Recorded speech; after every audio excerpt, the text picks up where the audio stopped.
ಅಮ್ಮ ಎಕ್ಸಾಮ್ದು ರಿಸಲ್ಟ್ ಬಂದಿದೆ ಅಮ್ಮ. ರಿಸಲ್ಟ್ ಬಂದಿದೆ ಮಗನೇ, ನೋಡು ನೋಡು ಏನಾಗಿದ್ದದ ಅಂತ ನೋಡು. ಚೆಕ್ ಮಾಡ್ತೀನಿ ಅಮ್ಮ. ದೇವ್ರೇ, ನನ್ನ ಮಗ ಪಾಸ್ ಆಗ್ಬಿಟ್ಟಿದ್ರೆ ಸಾಕು ಕಣಪ್ಪ ದೇವ್ರೇ, ಅಷ್ಟೇ. ಅಮ್ಮ ಪಾಸ್ ಅಮ್ಮ, 80%. 80% ತೆಗ್ದಿದೆ ಮಗನೇ. ಅಯ್ಯೋ ನನ್ನ ಮಗನೇ, ದೇವ್ರೇ ಕಾಪಾಡ್ಬಿಟ್ಟಲ್ಲಪ್ಪ. ಅಯ್ಯೋ ನನ್ನ ಮಗ ಚಿನ್ನ ಕಣಪ್ಪ, ನಮ್ಮ ಹೆಸರು ಉಳಿಸ್ಬಿಟ್ಟ ಬಿಡಪ್ಪ.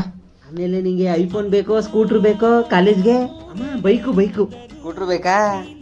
ಆಯ್ತು ಬಿಡು, ನಿಮ್ಮ ಅಪ್ಪಂಗೆ ಹೇಳ್ತೀನಿ ಕಂತೆ. ಮಗನೇ ನೀನು ಆಟಾಡ್ಕೊ ಹೋಗು ಆಟಾಡಕ್ಕ. ಆಯ್ತಮ್ಮ ಆಯ್ತು. ಲೋ ಮಗನೇ, ಆ ಸರೋಜನ್ ಮಗಳದೇನಾಯ್ತು? ಪಕ್ಕದ ಮನೆ ಇರಮ್ಮ, ನೋಡ್ತೀನಿ.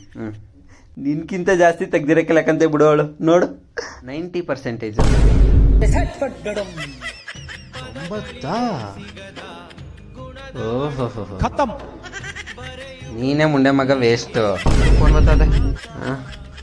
ಹಲೋ ಹೇಳ್ರಿ ಲೀಲಾ. 95 ಏನ್ರಿ ನಿಮ್ಮ ಮಗಂದು? Congratulation brother. ಅಯ್ಯೋ ನಮ್ಮ ಮಗಂದು ಯಾಕೆ ಹೇಳಿರಿ ಬಿಡಿ, ಮುಂಡೆ ಮಗ ಅವನು. ಎಲ್ಲೋದು ಉದ್ದಾರ ಅದನ ಅವನು. ನಮ್ ನಾಲ್ ಬೆಳಗ್ಗೆ ಉಟ್ಬಿಟ್ಟ ಕಡ್ರಿ, ಇವನು ಓದಕ್ಕಿಲ್ಲ ಕಡ್ರಿ. ಲಕ್ಷವಾದ ನೀರು ಚೆಲ್ಲಿಸ್ಬಿಟ್ಟ.